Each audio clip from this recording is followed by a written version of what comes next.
Not sure how well you guys are going to be able to see this, but this was a scratch that unfortunately came from some bird droppings while the car was parked under a tree. And I ran my fingernail across it. My fingernail's not getting caught. So it's either really superficial and maybe it can get polished out or compounded out.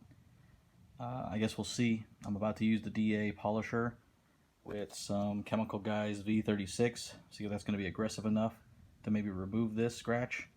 If not, I will try the V34. If that doesn't work, then I'll probably just try to fill it in with some touch-up paint and maybe sand it, wet sand it, and then buff and polish again. Okay, I've got the orange hex pad, also from Chemical Guys, and a Torx 10FX. Just put some compound on the pad. I conditioned it with some detailer spray, and I'm going to smush it out a little bit on and around the scratches, and then I'm going to do a low setting to spread it, and then while the DA is still on the trunk, I'll take it up to the highest setting and just work it in. Now it looks like from my cell phone camera it's difficult to see the scratch as predominant as it was, but it's still there.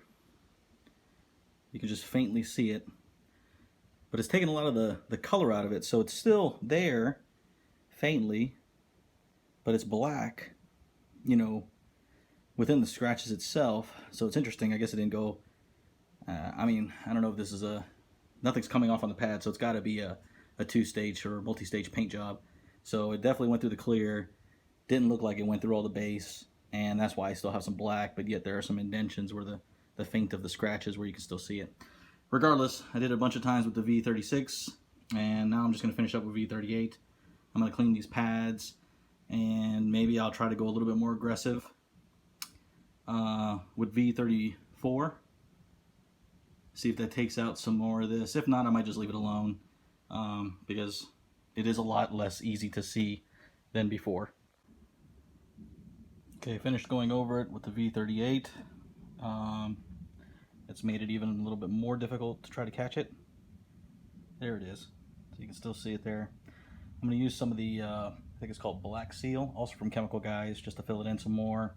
I'm still going to be using the DA for that, except now I'm using a black pad. When I was using the V38, I was using a white pad. After I do this, I'll use another black pad, and I'll put on some of their wax, butter, wet wax or something, and we'll just see what it looks like after all that.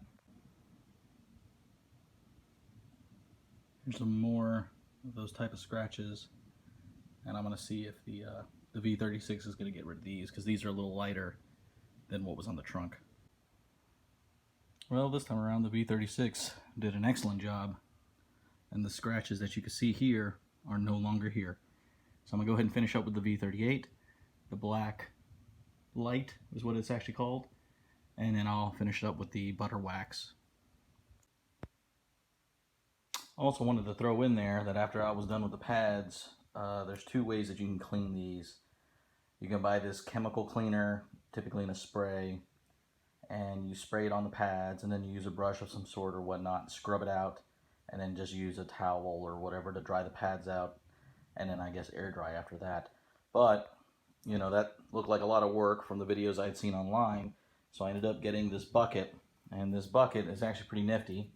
It's designed so you fill it up with water, kind of to the top of where that grate is. The grate is held up with springs, and you're essentially spraying the pad, or you could put the liquid in the bucket, and it's like an ounce of the solution to however much water is in there or whatever the breakdown is. I ended up doing the spray method where I just spray the pad, put it in the bucket. I'm kind of squishing it up and down a few times, and what they recommend is that you put on a low setting and you let it spin in there as you also push it against the grate lightly. And then in order to dry it, you kind of hover it up, keeping it under this lid, and then you put it on a high speed setting, and essentially it's just air drying itself out. So it made quick work of these pads. It was super nifty. I would definitely recommend it.